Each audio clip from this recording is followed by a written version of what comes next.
Gálatas capítulo 4, nós vamos ler do versículo 1 até o versículo 7. Perguntei ao pastor Evaldo quanto tempo eu podia falar. Ele me disse, olha, você tem todo o tempo do mundo. Quando é 10 horas o povo levanta, vai embora, mas você fica à vontade. Mas como eu não quero ficar sozinho, eu vou tentar não abusar muito. Mas como é minha primeira vez, eu quero usar aquele crédito de visita e também não fazer nada corrido demais. Eu sei que hoje já não é um dia regular, rotineiro de culto. Então já que nós saímos na chuva, vamos se molhar de vez. Agora, se por acaso passar do horário que nós estamos imaginando, e você precisar sair, eu não quero que você se constrange. Mas, se a gente sentir que Deus tem um pouquinho mais do que a gente planejou, eu também não vou querer abortar isso correndo. Então, até o fim, a gente descobre como vai ser e chega a um acordo. Pode ser? Vira para o irmão ao seu lado e fala para ele, é sério, não esquece meu livro de presente depois. Gálatas, capítulo 4, a partir do versículo 1. O texto diz assim, digo, porém, que enquanto o herdeiro é menor de idade, em nada difere de um escravo, embora seja dono de tudo. No entanto, ele está sujeito a guardiães e administradores até o tempo determinado por seu pai. Assim também nós, quando éramos menores, estávamos escravizados aos princípios elementares do mundo.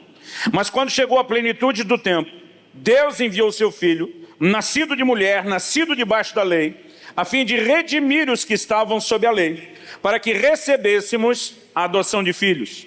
E porque vocês são filhos, Deus enviou o Espírito de seu Filho ao coração de vocês, e ele clama, Abba, Pai. Assim você já não é mais escravo, mas filho.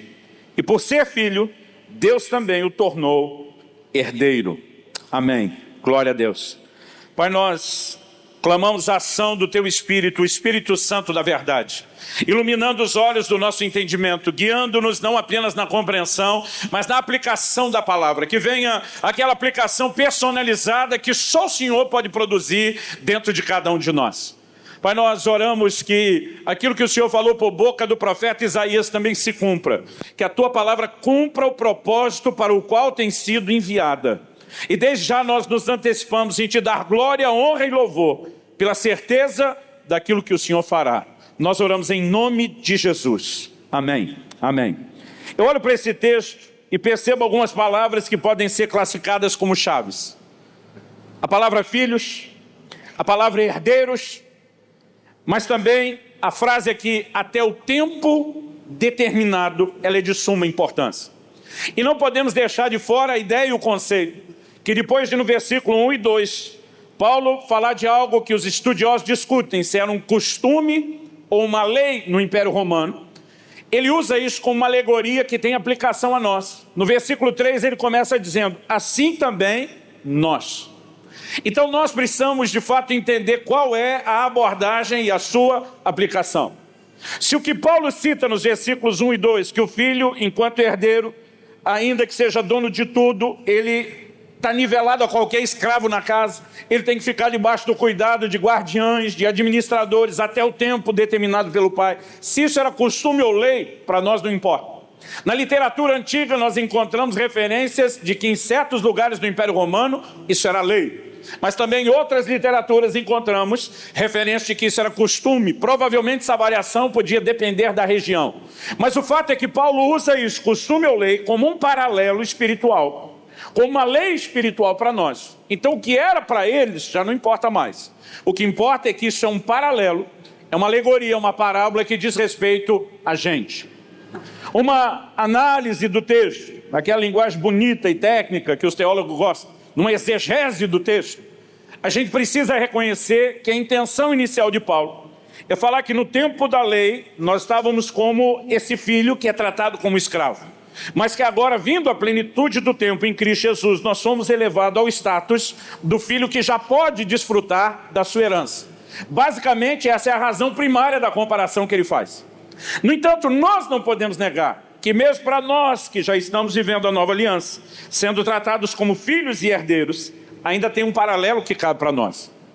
Que o filho, enquanto é menor, enquanto ainda não cresceu, trocando em miúdos, enquanto ainda não alcançou maturidade, ele não pode usufruir da herança plena.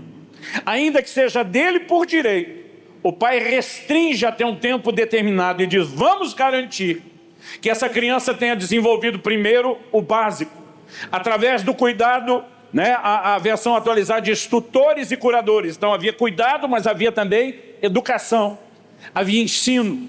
Por quê? Havia uma intenção clara de preparar essa criança, de conduzi-la a um lugar de maturidade, para que então, com essa maturidade, ele pudesse administrar a herança que estava sendo liberada para ele. Compre pelo link na descrição desse vídeo.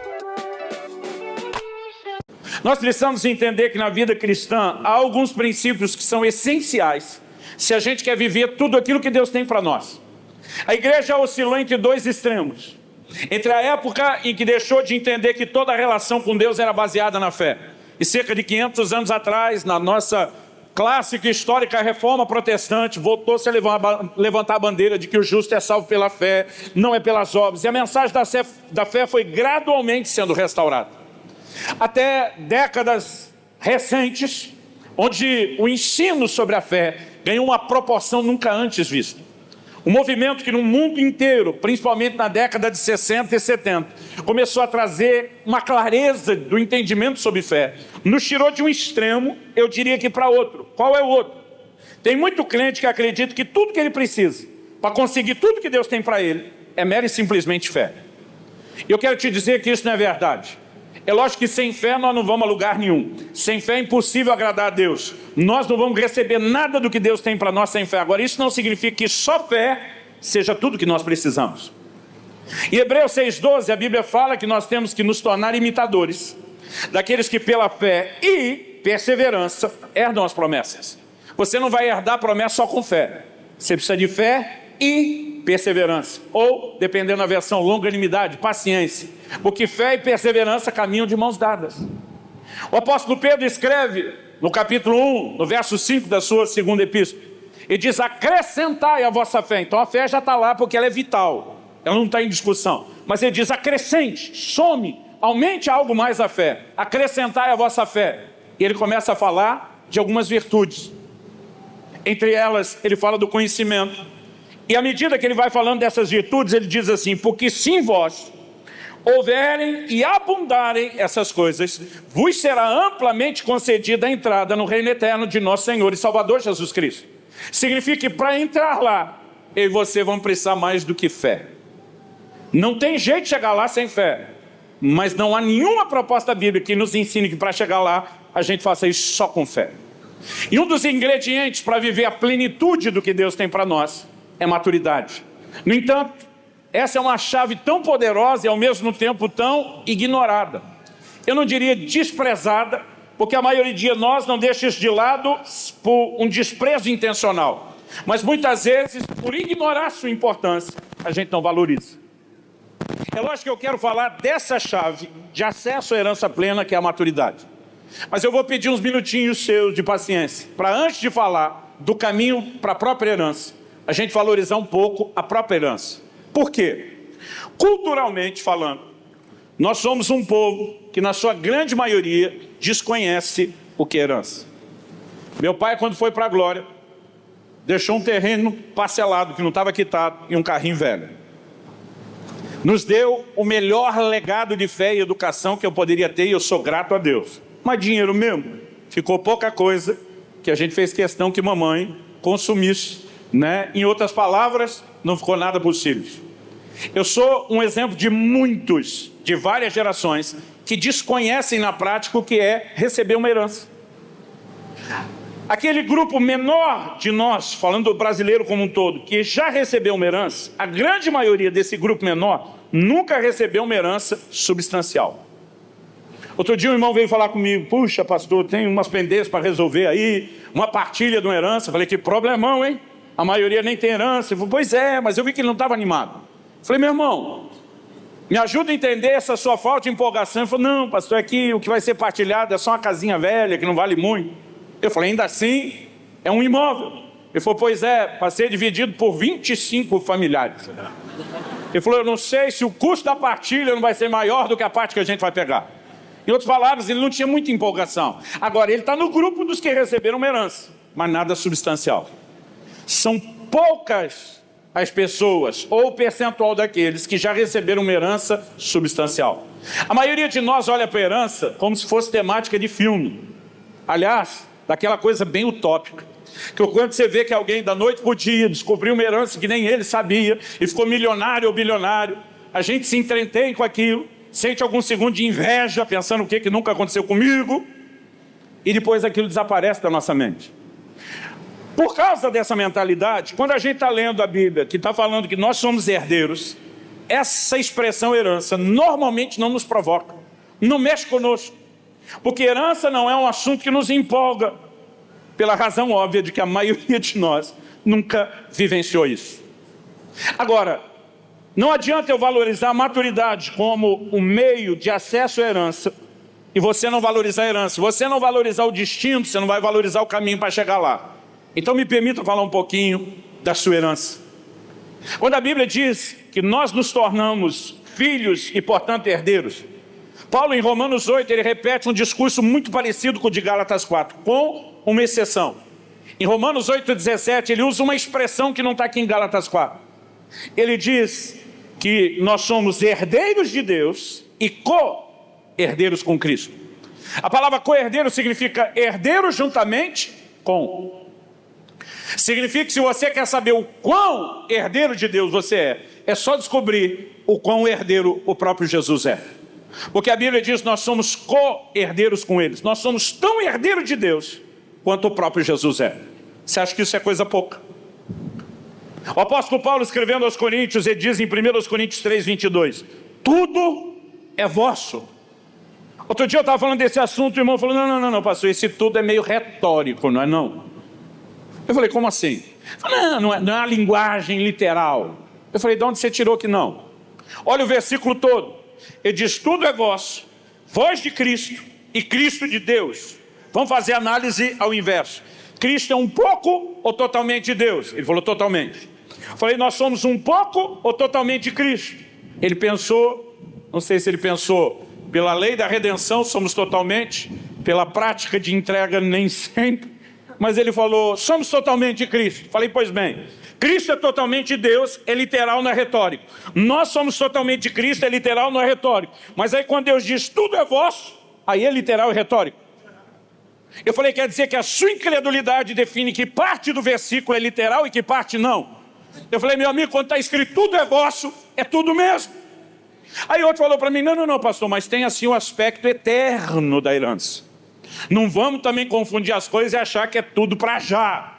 Eu falei, ok, não dá para negar o aspecto eterno, mas em nome daquilo que é eterno, você anula completamente o que é terreno.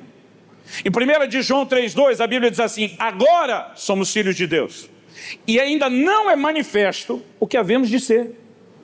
A Bíblia diz, se somos filhos, somos herdeiros. A Bíblia diz, somos filhos agora, o que vem depois. João diz, não foi revelado ainda. Claramente vai ter um upgrade, uma atualização de status. Então um irmão falou para mim, pastor, então nós vamos virar a quarta pessoa da Trindade. Eu falei, menos. Mas agora somos filhos, vem algo mais depois que não foi revelado. Irmão, eu vou esperar usar o direito dos filhos, só quando chegar o algo mais do que filho e não agora, de jeito nenhum. Eu sou filho agora, eu sou herdeiro agora e eu preciso entender isso. Agora, tem muita gente vivendo no que eu vi um pastor anos atrás, classificar de a teologia do cabrito. O que é isso? Lembra da parábola do filho pródigo? O irmão mais velho chega, aquela festa está rolando, ele está perturbado, ele não quer entrar. O pai sai conversar com ele, o que é que está pegando, meu filho? Aí ele diz, esse teu filho, que quando dá briga já não é mais o meu irmão, é o teu filho. Tipo, tem nada a ver comigo. Esse teu filho, que desperdiçou os bens, vivendo de forma dissoluta, o Senhor prepara para ele, boi cevado, churrascado. Eu que te servi todos esses anos, o Senhor nunca me deu um cabrito para eu festejar com os meus amigos. O pai olha com aquela cara de um bom paulista que diria, não estou entendendo. E diz, meu filho, tudo que é meu é teu. O que aquele pai estava dizendo? Todos esses rebanhos são teus. Você estava esperando eu te dar um cabrito? Todos os rebanhos são teus. Você podia ter pego cabrito a hora que quisesse, podia ter feito quanto churrasco com seus amigos você quisesse, tudo já era teu. que é a teologia do cabrito, é o crente aborrecido, que Deus não dá um pouco do tudo que Ele já deu há muito tempo. É gente que não entende o seu lugar, não entende a sua herança, não entende aquilo que pertence. E não usufrui porque não entende, mas ainda está aborrecido com Deus que fez ele herdeiro. Não é contraditório? Agora, um dos textos do Novo Testamento que mais me empolga sobre a minha herança é quando aquela mulher cirofenícia, cananeia, encontra com Jesus, Mateus capítulo 15. A Bíblia diz que o Senhor Jesus está passando e ela começa a gritar: Senhor, filho de Davi, tem misericórdia, minha filha está horrivelmente endemoniada. Só que a Bíblia diz, e Jesus não lhe respondeu palavra. Jesus vai passando direto. Na definição da minha filha e da adolescente, Jesus deixou a mulher no vácuo. Falou nada, ignorou a mulher. Mas ela, não se dando por vencido, porque a fé é persistente, é teimosa, ela ativa o que eu chamo do modo barraco. Jesus passa, não fala nada, vai indo, ela diz, levanta a voz. Ela começa a gritar, Jesus, filho de Davi, tem misericórdia da minha filha. Jesus ainda não está respondendo mesmo com a gritaria. Os discípulos correm Jesus. Eles eram aquela comissão que quase toda a igreja tem, sempre preocupada, né? A gente chama da comissão de relações públicas. Então eles rodeiam Jesus e dizem, Senhor, se não vai atender a mulher, dispensa ela. Em outras palavras, ou o Senhor atende o que ela está pedindo e não ignora, ou diz que não vai atender e manda embora para ela parar de gritar. Mas basicamente o que ele estava dizendo está pegando mal. O Senhor ignorar a mulher está pegando mal. Esse negócio de gritar, irmão, funciona há muito tempo. Meu irmão mais novo foi gerente de banco durante muitos anos. Ele falou, extraoficialmente, sem admitir, no treinamento nós recebemos, havia instruções. O cliente que gritar mais alto na agência, atenda primeiro. Que era aquele negócio de evitar o mal-estar do barulho. É para isso que a mulher apela. Enquanto ela está gritando e os discípulos cercam Jesus, ou atende ou dispensa, a mulher oportunista aproveita o momento, vem e se prostra. E é no momento que ela chega e insiste pela terceira vez, que Jesus diz, eu não fui enviado senão as ovelhas perdidas da casa de Israel. Aí Jesus fala algo para a mulher que você precisa entender da forma correta. Ele diz, não é lícito tomar o pão dos filhos e dá-lo aos cachorrinhos. Outro dia um irmão falou para mim, pastor, eu entendi direito o que eu estou lendo aqui. Jesus chamou a mulher de cadela, eu falei, não.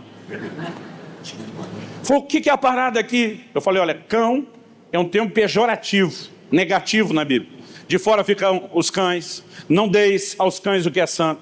Mas esse tem um cachorrinho aqui, fala do animal de estimação, daquele bichinho que tem o convívio dentro de casa. Na linguagem dos nossos dias, o tal do pet. Agora, ele convive na casa, ele tem acesso à casa, ele é recebido em casa, ele talvez seja amado e celebrado em casa, mas não é parte da família. Então o que Jesus está falando tem uma perspectiva que merece ser entendida devidamente. Eu lembro que anos atrás, já faz bastante tempo, acho que isso foi em 2006, era febre naquela época em Curitiba, e acredito que aqui não foi diferente, isso teve em muitos lugares do Brasil, a gente colocar uns adesivos de família, de desenho dos membros da família na parte de trás do carro. Tinha isso aqui também? Então eu colei um adesivo, daquele representava o pai, a mãe e 2 menores dos filhos, um menino e uma menina, que é a nossa família, eu, a Kelly, Israel e a Alice. Mas meus filhos começaram a campanha dizendo, pai, tem que colar o adesivo de um cachorrinho. Eu dizia, por quê? Ele dizia, porque o cachorro também é da família. Eu dizia, o cachorro não é da família. Pai, ele mora com a gente, ele vive com a gente. Eu digo, mas não é da família. E eles insistiam que era. Um dia vi um deles chamando o cachorro e ainda botando o sobrenome, Subirá no nome. Falei, pode parar! Isso aí não é sobrenome de cachorro, não. Aí um dia, para resolver o impasse, falei, gente, reuni os dois. Falei, vocês vão parar de chamar esse bicho de Subirá e querer colocar ele no adesivo da família. E nós vamos deixar quem entende das coisas resolver o assunto. Fui abrir nesse texto. Falei, Jesus disse, não é lícito tomar o pão dos filhos e dar aos cachorrinhos. Na perspectiva de Jesus, filho e cachorro estão em posições diferentes. Os dois olharam para mim e falaram assim, apelou, hein? Mas nunca mais insistiram no assunto do cachorro. Então vamos entender o que Jesus está falando? Quando ele diz, eu não fui enviado, senão as ovelhas perdidas da casa de Israel, ele está falando para uma mulher gentia, que não era da linhagem de Abraão. Do que Jesus está falando? Uma perspectiva teológica maior nos remete a entender que Paulo, quando escreve aos Romanos, ele diz que tem salvação para todo que crê. A salvação é para todo mundo, por favor, diga amém. Ele diz, e nisso não há acepção de pessoas. Deus não vai escolher um para ser salvo, outro não. Ele diz, no entanto, há uma ordem. Ele diz, primeiro do judeu, depois do gentil.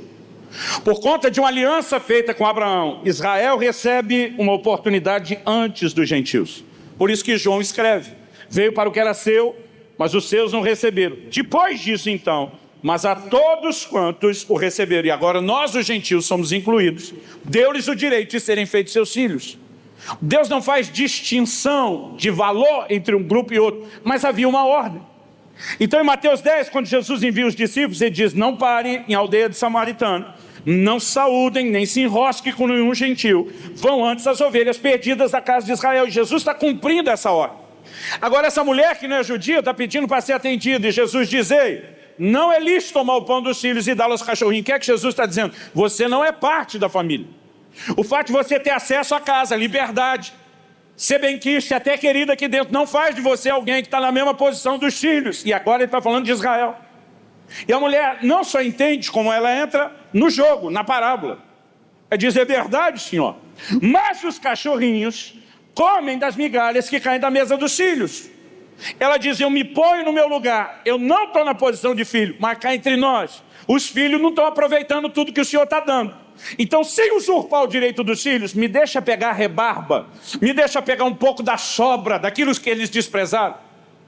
Agora, irmão, pensa comigo, Jesus olha para essa mulher e diz, grande é a sua fé. O que é que Jesus viu nessa mulher? A gente tem que perguntar o que é que ela viu.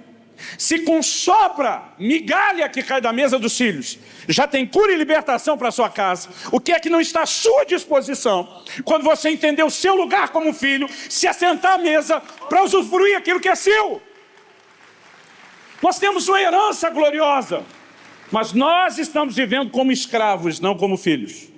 Não é porque Deus não disponibilizou isso, é porque nós nem entendemos a herança e nem entendemos o caminho para ela.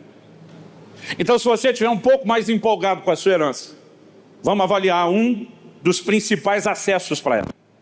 Enquanto não há maturidade, nós não podemos acessar a herança plena. E maturidade precisa ser entendido na perspectiva espiritual. Às vezes você vê uma pessoa de 50 anos de idade vir à frente e entregar a vida a Jesus. Você olha para a casca, para a embalagem, e você está vendo alguém que tem vivência, tem conhecimento, tem maturidade, mas espiritualmente, que é a parte que você não enxerga, ele é um bebê recém-nascido. É assim que a Bíblia trata. 1 de Pedro 2,2. Como crianças recém-nascidas, desejai o puro leite espiritual, a fim de que vos seja dado crescimento para a salvação. Não é porque alguém converteu adulto naturalmente, que ele seja adulto espiritualmente. Essa pessoa é uma criança. E a Bíblia fala de estágios do crescimento espiritual num verdadeiro paralelo e semelhança ao natural. Por exemplo, o apóstolo Paulo, ele usa a expressão para que não mais sejamos como meninos, mas alcancemos a perfeita varonilidade. A NVI traduziu isso como maturidade, o estado de homem feito. Ele está falando de espiritual. Você pode ser uma criança recém-nascida, um bebê, você pode ser um garoto, ou você pode ser adulto. João ainda fala de filhinhos, de jovens e de pais. Então nós colocaríamos aqui, depois do bebê e do menino, o garoto, nós ainda podemos colocar um jovem. Talvez já está mais perto da fase adulta, mas não completamente pronto. Isso significa que há uma necessidade de crescimento que envolve o processo de amadurecimento. Agora a pergunta é, como se amadurece? Em primeiro lugar, não se amadurece sem tempo. Você pode repetir isso comigo? Diga, não há amadurecimento sem tempo. Em Marcos 4, de 26 a 29, Jesus diz, o reino de Deus é semelhante a um homem que plantou uma semente na terra.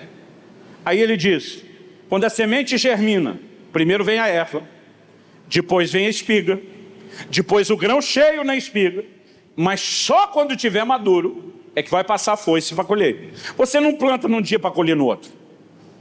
A semente vai ter que germinar, a erva tem que brotar, depois crescer. Aí não adianta apenas que o grão apareça na espiga. Tem que esperar amadurecer para colher. E esse processo envolve tempo. Quando ele diz que o reino de Deus é semelhante a isso, ele está dizendo que há um paralelo entre o natural e o espiritual. Alguém não nasce de novo num dia para estar maduro no outro. Aliás, é por isso que em 1 Timóteo 3,6, Paulo falando daqueles que seriam levantados para serem líderes, bispos, ele diz que não seja neófito. A palavra neófito significa novo na fé, nascido de novo, de fé recente.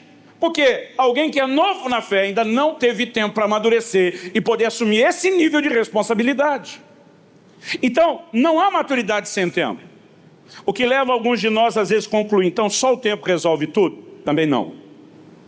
Em Hebreus 5,12, a palavra de Deus diz: quando vocês já deveriam ser mestres, em razão do tempo decorrido, que é o tempo de fé, ele diz: vocês têm necessidade de que, de novo, se vos ensine os princípios elementares dos oráculos de Deus. Ele está dizendo, pelo tempo de janela, o tempo de cristianismo, vocês tinham que estar ensinando os novos, mas tem que aprender de novo o beabá da fé.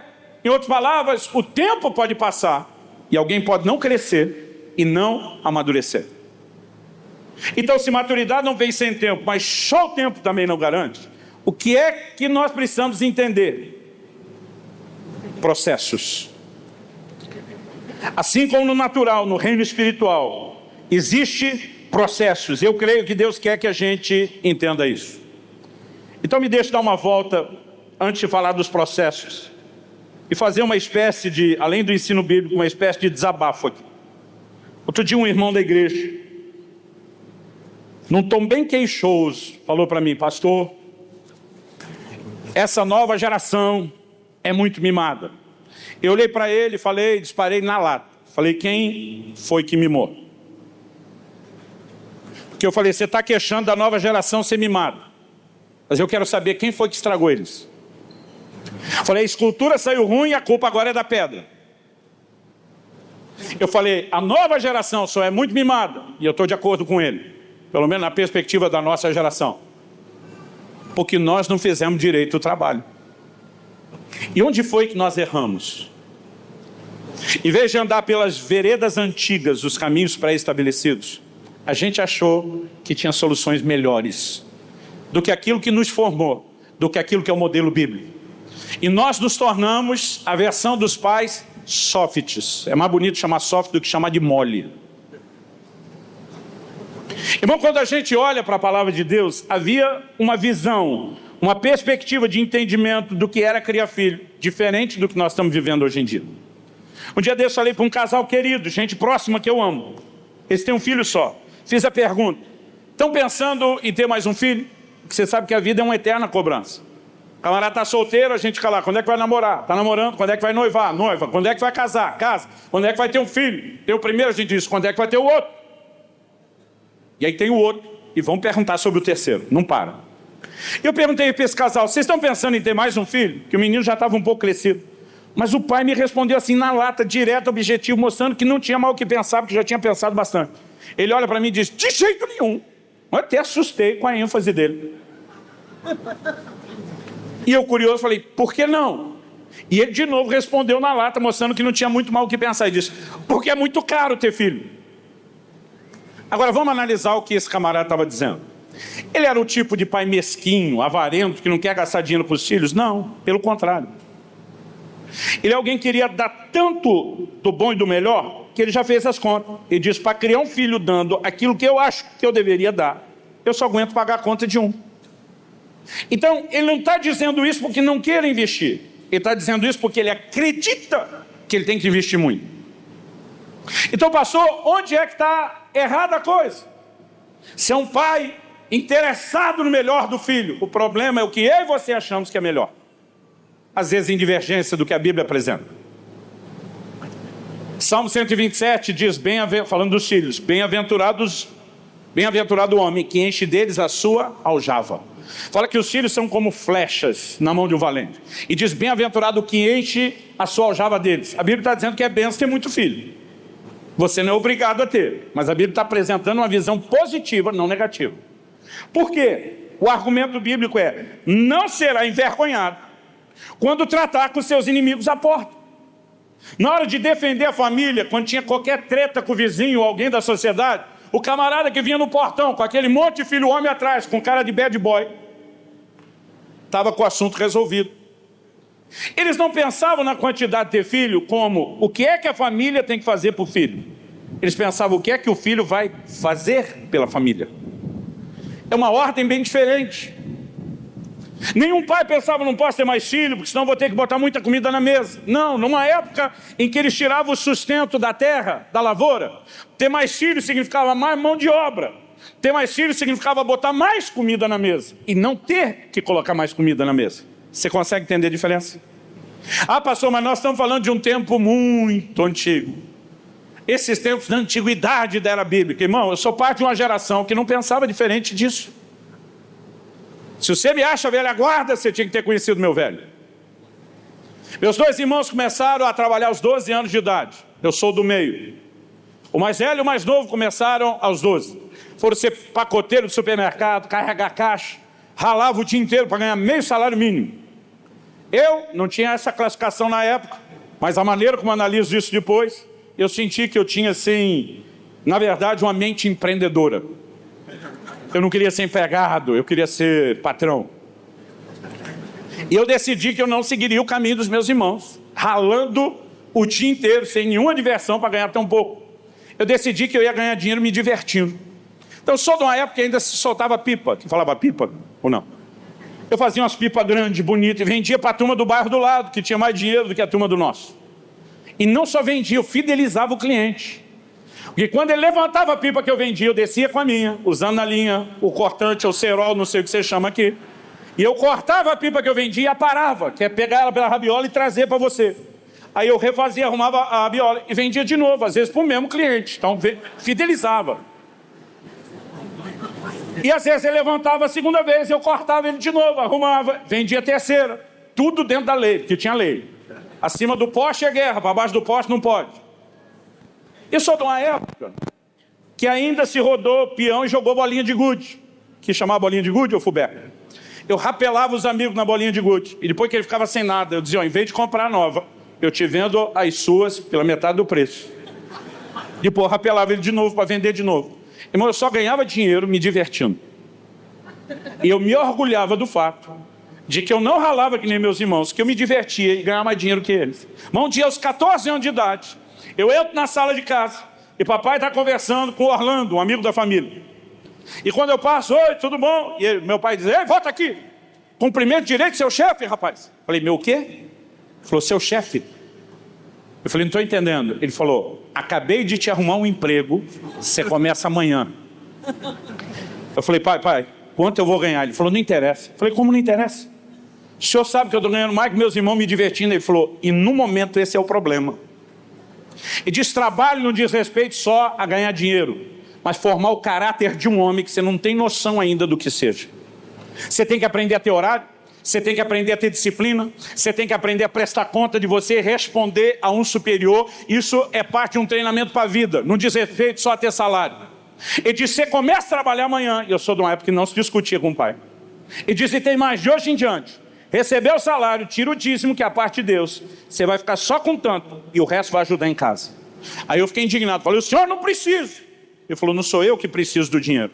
É você que precisa aprender que filho não é um bicho parasita, sanguessuga, que vive para arrancar tudo que a família produz. É alguém que depois de uma idade tem que acrescentar a família e não só viver sugando ela.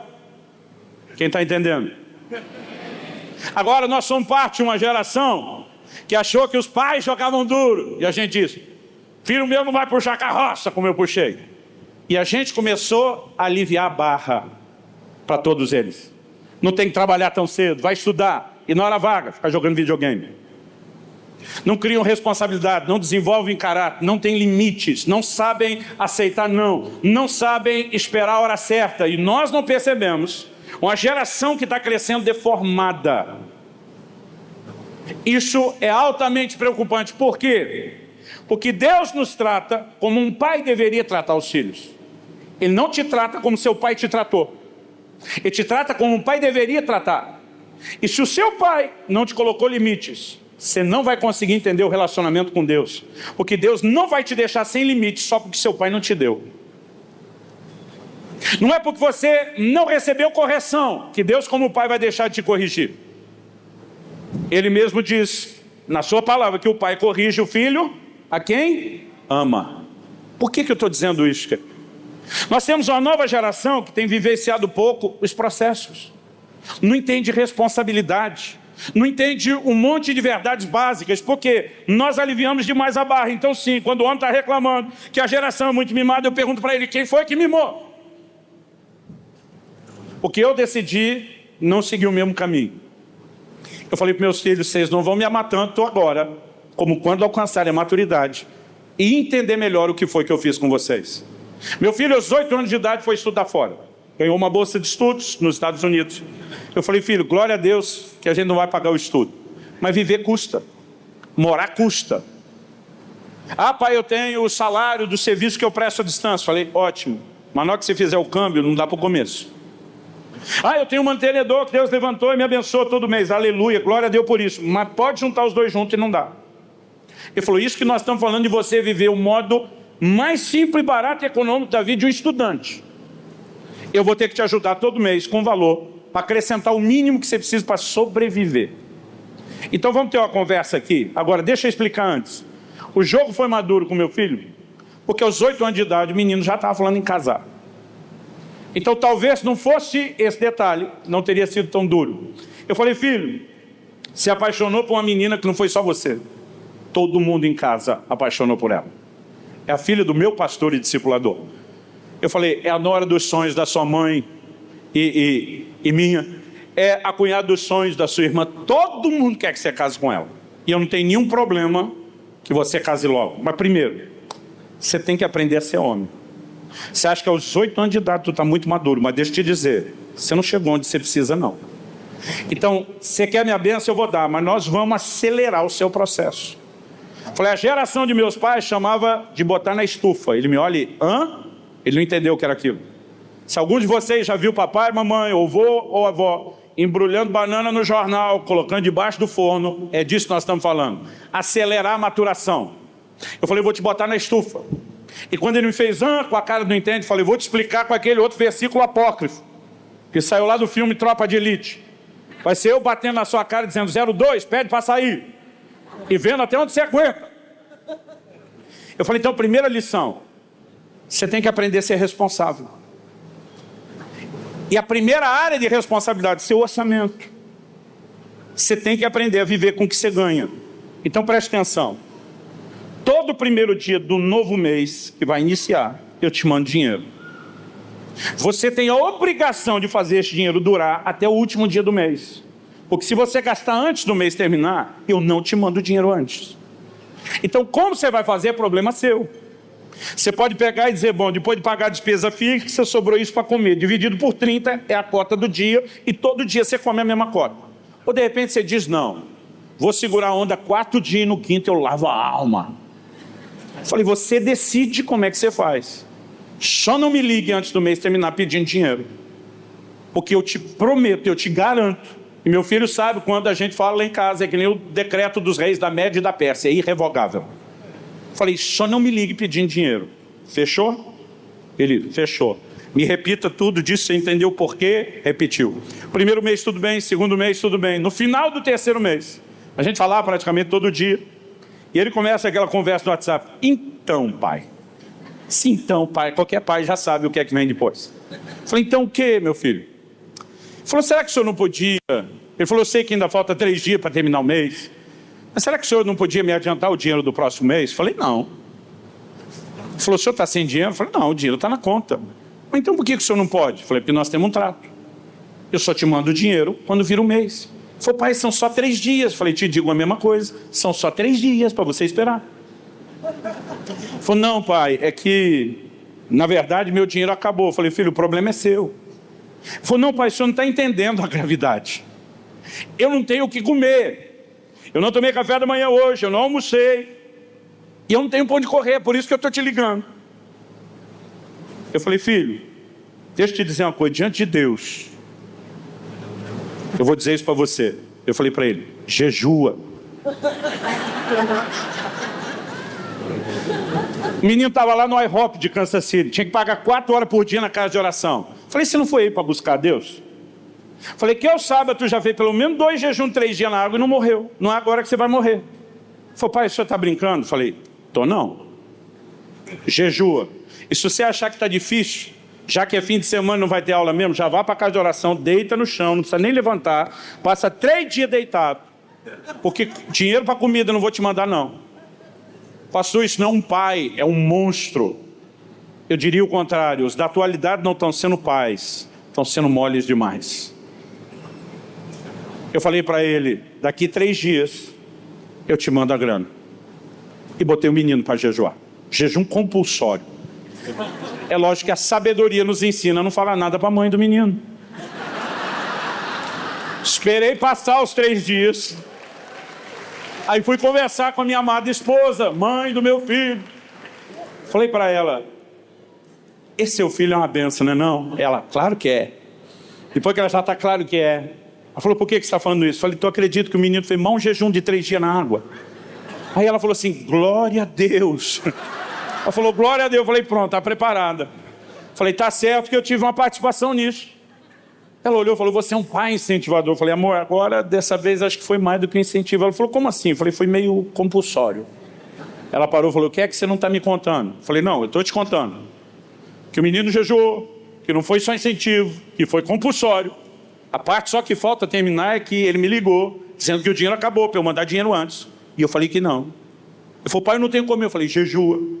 E eu só mandei o dinheiro depois. Porque se eu socorro o menino no primeiro mês que ele não se cuidou, ele vai virar um folgado que pede ajuda todo mês e não aprende a levar a sério isso. Eu falei para ela, minha cabeça ficava fritando dentro de mim, dizia, tu tá maluco, tu tem um filho crente, um menino abençoado, tá exagerando, mas no meu coração eu sabia que era o Espírito Santo, testemunhando o meu espírito, não negocie, mantenha a sua palavra, ensine ele a forma de andar. Eu falei, então é o seguinte, antes que você fale o que sua cara está me dizendo, você fez isso com o meu nenê, ele não é nenê, ele já é maior de idade. Ela falou, tudo bem. E deixa eu dar uma palavra para as mães aqui. Mamães queridas, se não fosse o amor de vocês para os filhos, vou falar envolvendo os meus, vou falar de mim como filho, a gente cresceria tudo lesado. Deus, na sua sabedoria, fez de vocês uma fonte inexplicável de amor, de suporte e de consolo. E ai de nós se não tivesse. Mas quando Deus olhou para os filhos em crescimento, Ele entendeu que eles não precisavam só de uma mãe que ama. Ele entendeu que eles precisavam de um pai que ensina e estabelece limites. Tentar ter isso do lado de cá, sem o amor do lado de lá descompensa, mas só esse tratamento de amor, sem limites, estraga. Então deixa eu dizer algo, nós precisamos entender a importância dos dois. Falei, amor, você confia em mim? O marido que eu tenho sido, o pai que eu tenho sido para meus filhos, o homem de Deus que eu sou.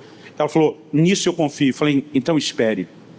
Porque a palavra que Deus me deu é que eu tenho que acelerar um processo com meu filho e que não vai demorar para ele me agradecer o que eu estou fazendo. Um tempo depois liguei para ele e falei, filho, você já aprendeu a lição da responsabilidade? Não aprendeu? Ele falou, aprendi. Eu falei, mas se alguma vez você controlou o orçamento e teve um imprevisto, ele falou, aí posso te ligar? Eu falei, também não. Eu falei, a próxima lição que você tem que aprender é fé. Quantos milagres de provisão você viu dentro de casa enquanto crescia? Ele falou, muitos, meu pai. Eu falei, pois é. Está na hora de você descobrir o seu Deus e não o Deus do seu pai. Está na hora de você entender e viver aquilo que Deus pode fazer por você. Então, se mesmo você cuidando, vivendo a lição da responsabilidade, surgiu um imprevisto, aprenda agora a depender de Deus. Aprenda a descobrir o cuidado de Deus por você. Aprenda a exercer sua fé e ver a mão de Deus mover em seu favor. Então, se acontecer de novo, não me ligue. Mas não jejue na marra só porque faltou dinheiro para comer. Vá orar a Deus. Alguns meses depois, acho que foi 2 meses depois do compulsório, o dinheiro dele acabou 2 dias antes de terminar o mês. É lógico que ele sabia que não podia me ligar. Pensou, para quem jejua 3, 2 está mais fácil. Mas quando ele foi lá para a casa de oração orar, ele falou, Deus, mas não quero jejuar na marra dessa vez. Eu fico me lembrando do que meu pai falou. E ele falou, eu quero conhecer o meu Deus provedor, não o Deus do meu pai. Eu quero ter as minhas experiências. Ele começou a orar. Enquanto ele orava, teve uma hora que acendeu aquela faísca de ignição da fé. E o Espírito Santo falou no coração dele, vá para a cafeteria agora. Ele saiu da casa de oração, foi para a cafeteria. Ele está na fila para encurtar a história. Quando a última pessoa antes dele está sendo atendida e vai pagar a conta, o menino para, olha para trás e fala alto, para o Israel poder ouvir agora, virando para frente, diz: o que esse menino atrás de mim quiser, hoje é por minha conta. Meu filho falou: não, cara, que isso? Falei: meu filho, tudo duro, sem dinheiro na fila, esperando milagre. A pessoa te oferece e diz: não. Falei: pai, foi a surpresa, o susto, não sei. E o cara continuou insistindo, falou: não, eu faço questão, vou pagar. Ele disse: não, o cara insistiu tanto. Ele falou: tá bom, eu vou querer um copo de café. Aí ele falou: você não veio aqui só para beber café? Não, café tá ótimo. Aí ele virou para um funcionário e falou: você conhece ele? Conheço. O que ele costuma comer? Ele gosta desse tipo de muffin aqui, dá um desse também. Pagou, pegou o troco, colocou no bolso do meu filho e falou assim: isso é o que Deus falou com você agora há pouco na casa de oração. Irmão, a fé do menino surtou.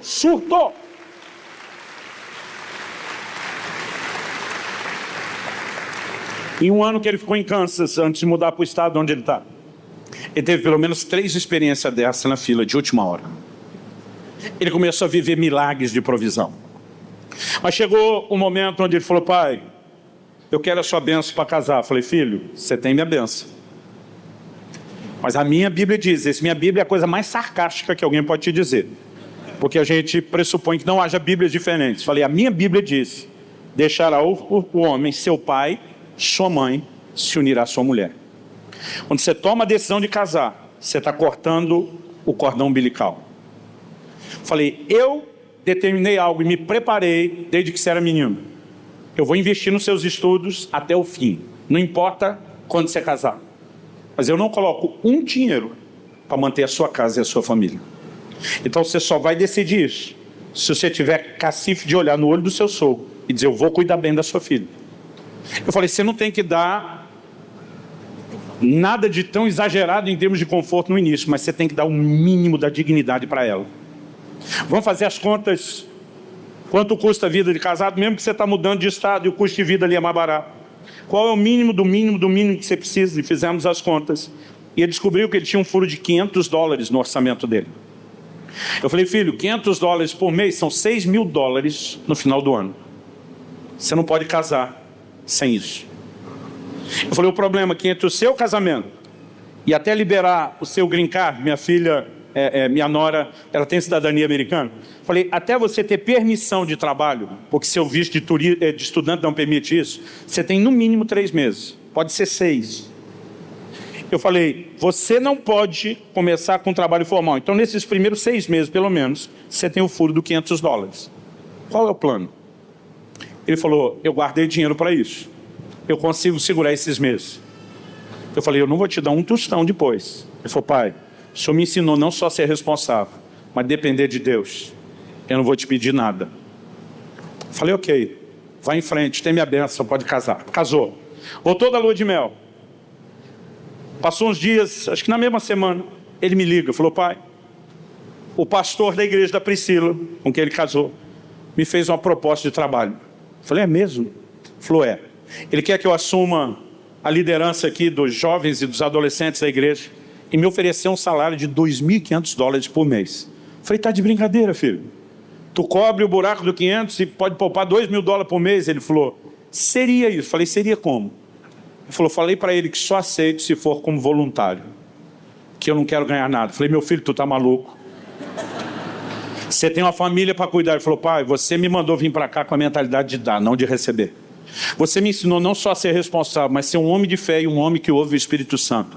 Então vou te responder o que eu respondi para o pastor: fique olhando de perto e você vai ter a chance de ver Deus cuidando de mim. Pensei, criei um monstro.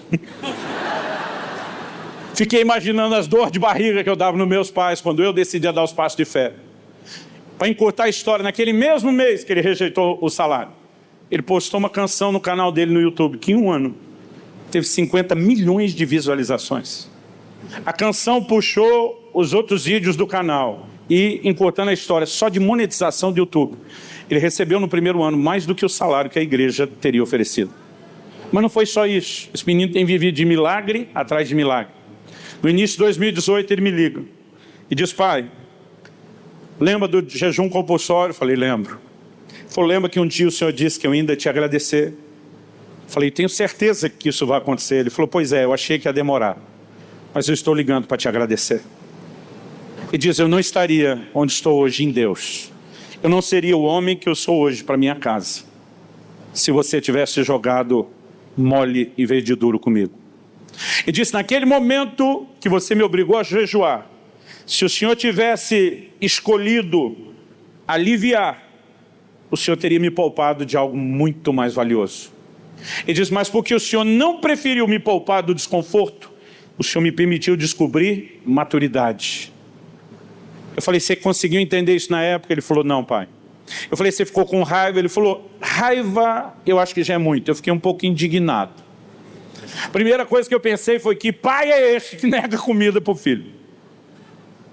Mas depois eu pensei, não é justo pensar dessa forma do meu pai. Ele falou, eu decidi que eu iria avaliar você por toda a sua performance e não por uma situação específica. Ele falou, então eu pensei que o Senhor foi na minha vida desde o momento que eu nasci, em todo o meu crescimento e desenvolvimento. O Senhor sempre esteve ao meu lado, o Senhor sempre me deu suporte, o Senhor sempre foi parceiro, o Senhor me ensinou, o Senhor se sacrificou por mim. Então não é justo eu olhar aquele momento, aquela lição, e dizer que o Senhor é o pai que não quer dar comida.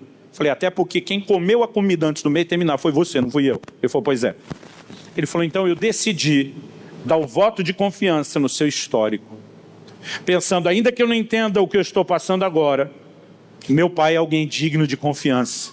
E se ele está dizendo que em outro momento eu vou entender, eu vou confiar nele e vou esperar que o momento chegue. Ele falou, pai, estou ligando para te agradecer. O que você fez pode ter gerado uma indisposição inicial minha. Ele falou, imagino até da mamãe. Falei, sua mãe só soube depois. Ele falou, mas eu estou te agradecendo. Enquanto nós falávamos, o Espírito Santo falou comigo e diz, eu quero que você comece a ensinar maturidade à igreja. Ele disse, seu filho está pronto para passar por processos que eu tenho para ele, porque você não poupou de processos naturais. Mas há uma geração em crise de fé, porque não entende a maneira como eu vou lidar com eles. Bom, deixa eu te dizer algo. Você não pode avaliar Deus pelo seu sentimento de abandono do momento. Porque Deus não é aquilo que você está sentindo no momento. Você tem que olhar o histórico todo dele. E quando você olha o histórico todo, você descobre que ele não mente, que ele não falha, que ele é fiel mesmo quando nós não somos. Aliás, a fé se apoia no caráter de Deus. Paulo diz, eu sei em quem eu tenho crido. A gente não crê numa coisa, a gente crê numa pessoa que é digna de confiança e acima de qualquer suspeita.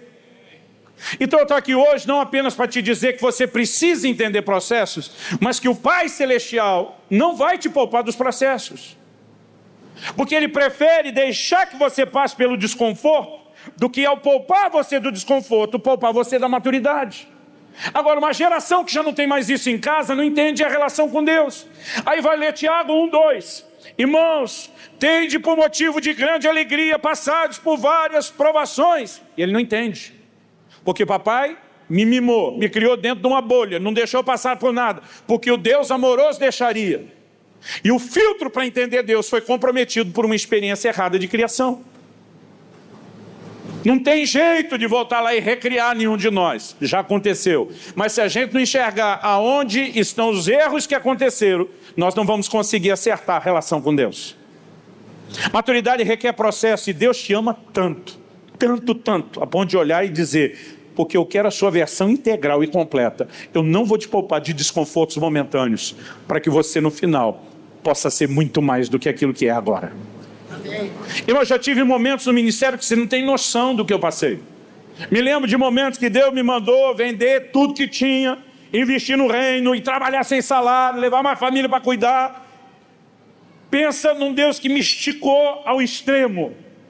E se você me perguntar hoje, pastor, se pudesse voltar no tempo, escolher passar ou não passar por isso de novo, o que o senhor faria? Eu digo para as pessoas, eu passaria tudo de novo. Porque quando ele me poupou do desconforto, quando ele não me poupou do conforto que eu gostaria, me colocou no desconforto que eu não queria, ele estava me preparando para o crescimento. E hoje, meu querido, ele pode me dar junto com o conforto que eu não tive naquela época, níveis de conquista diferenciado, porque esses processos nos ajudam. Tiago diz isso. Porque a prova da vossa fé vai produzir perseverança, vai produzir experiência. Paulo escreve aos Romanos e fala da mesma coisa, ainda inclui esperança. Deus usa processos. Mas uma geração que quer driblar processos, porque não os passou dentro de casa, vai ficar patinando no mesmo lugar, sem experimentar o devido amadurecimento e, consequentemente, sem nunca usufruir a plenitude da herança que está à sua disposição. Há um grito do coração de Deus para que a gente não só entenda, mas se sujeite aos seus processos. Quem está entendendo, diga amém. Vamos ficar em pé para parecer que está acabando. Compre pelo link na descrição desse vídeo. É lógico que é muito difícil falar de um assunto tão extenso em tão pouco tempo. É por isso que eu escrevi um livro inteiro sobre maturidade e crescimento. E eu quero te encorajar a adquirir. Nós precisamos entender os processos. Em 1993, 25 anos, quase 26 anos atrás, meu ministério estava 1000 por hora, bombando. Com 19 e 20 anos de idade, eu já falava em ginásios cheios. Via sinais, prodígios, milagres. Quando começamos o ano 93, a agenda toda do ano estava cheia e comprometida. 94 a gente não tinha aberto ainda, era só para atender convites internacionais. Tudo ia 1000 por hora. Mas em agosto de 93 eu tive um acidente de carro, que só não tirou minha vida por um milagre de Deus. Mas ainda que Deus tenha milagrosamente me poupado, o acidente gerou uma crise gigantesca. Porque eu ficava dizendo para Deus nas minhas orações: dizia, Senhor, eu sou grato que o Senhor me deixou vivo. Mas eu perdi tudo o resto. Tinha acabado de trocar de carro, não tinha feito seguro ainda. Pensei que quando chegar em Curitiba, que eu estava de mudança, que eu faço. E o carro deu perda total antes de chegar. Todas as minhas malas, minha biblioteca, tudo que eu tinha de importante estava dentro do carro na mudança. E o que não estragou, com o carro caindo na ribanceira num dia de chuva, foi roubado enquanto a gente era atendido no hospital. Eu não conseguia olhar para nada daquilo como algo bom. Durante mais de um ano eu fiquei em crise. Porque eu dizia para Deus, eu tenho certeza, eu falava para Deus, que isso é coisa do cão, do miserável, do Satanás. Só que eu dizia para Deus, pelo que eu entendo na Bíblia, o diabo só pode tocar com permissão. Falei para Deus, ou minha ou sua. E eu dizia para Deus, e nós dois sabemos que não fui eu que dei a permissão. Paulo escreve aos Efésios e diz, não deis lugar ao diabo. Isso não significa que um crente acorde e pela manhã preencha o formulário, vem por meio dessa autorizar o miserável do Satanás, fazer uma devassa na minha vida. Mas quando eu e você pecamos e não nos arrependemos, nós estamos abrindo espaço para aquele ataque. Eu dizia para Deus, eu apelo para o Supremo Tribunal Celestial, em última instância. O Senhor sabe que não fui eu que dei o lugar. O que é que eu estava dizendo para Deus? Só sobrou você. Por que o Pai amoroso faria uma coisa dessa? E sabe qual era a pior parte? Ele não me respondia nada. Silêncio. Eu sou uma pessoa que gosta de uma boa argumentação e discussão. No início do casamento, Deus me deu uma mulher muito meiga, muito amável, doce. Eu dizia para ela, se você me ama, briga comigo, discuta comigo. Porque às vezes ela dizia, não, tá bom. Se você acha que é assim, eu dizia, não é porque eu acho que vai ser assim. Se você não concorda, vamos esgotar o assunto. E o silêncio é uma coisa que me faz um mal terrível. Mas Deus não falou nada. Por 1 ano e 3 meses. Aquele acidente me fez parar a agenda de um ministério itinerante. Meses depois, nessa interrupção, me levou para Guarapuava, no interior do Paraná, onde eu passei a fazer aquilo que eu dizia que eu nunca faria, ser pastor de uma igreja local. Depois de quase 1 ano à frente daquela igreja, chegou o dia da nossa ordenação, do nosso reconhecimento. E quando os pastores estavam orando, impondo as mãos,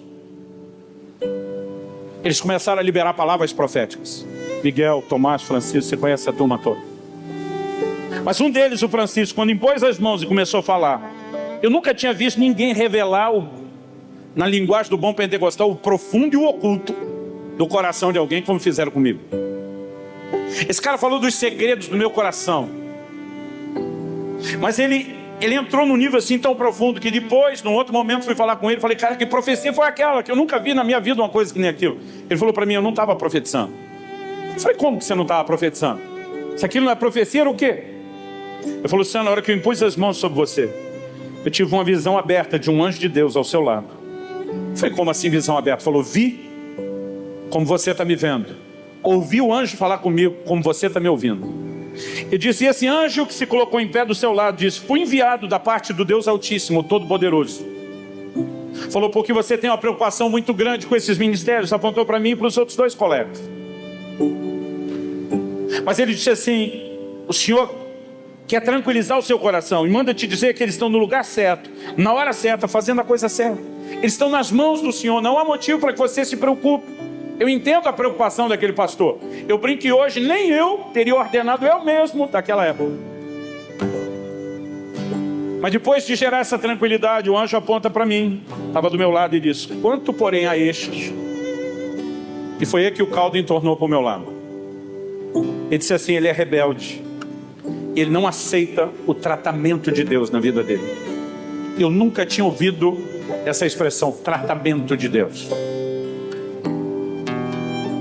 O anjo aponta para mim e diz assim ao pastor Francisco: diga para ele que o acidente de carro que ele teve no ano passado foi, como de fato ele diz nas orações dele, uma tentativa de Satanás de destruí-lo. Mas diga para ele por que Deus permitiu. Ele disse: o ministério dele estava crescendo mais rápido do que a capacidade dele de se deixar ser tratado por Deus. E era só uma questão de tempo, o sucesso se transformaria em fracasso. Ele iria sucumbir debaixo do peso do próprio ministério. O anjo disse: o diabo queria pará-lo porque o via como uma ameaça. Deus precisava pará-lo para não perdê-lo. E nos próximos anos o Senhor vai tratar profundamente com ele nessa cidade, antes que chegue a hora de liberá-lo para voltar a viajar novamente, não apenas o Brasil, mas as nações. Hoje, 25 anos de pastorado depois, quase 26 anos depois do acidente, eu vou te dizer, comecei a amadurecer. Você sabe por que o filho pródigo da parábola desperdiçou todos os bens e não tinha maturidade? Outro dia um irmão me procurou, falou: pastor, estava lendo um artigo, falou: estatística no mundo inteiro, inclusive nos países de primeiro mundo, 90 e tantos % das pessoas que recebem uma herança milionária vão dissolver o patrimônio em menos de 2 anos, vão acabar com tudo. Ele olha para mim e falou: essa é a maior prova de que o dinheiro é amaldiçoado. Eu falei: irmão, eu não vou dizer que não existe o aspecto espiritual, mas falei, nesse momento vou tirar essa ênfase. Falei: você sabia que a maior parte dos herdeiros de fortunas, de heranças milionárias, também vão dissipar o patrimônio todo da família em poucos anos? Ele falou: não. Falei: é uma estatística parecida. E aqui não tem nada de espiritualmente falando errado. O problema é gente que não tem estrutura e condição de administrar algo maior do que parou na sua mão. Foi o que aconteceu com o filho pródigo. É por isso que no reino espiritual Deus está olhando para alguns de nós dizendo: você pode ser herdeiro de muita coisa, mas não dá para eu colocar muita coisa na sua mão, porque senão você vai bagunçar com tudo. Mas esse Deus não está impedindo a gente de ter acesso à herança.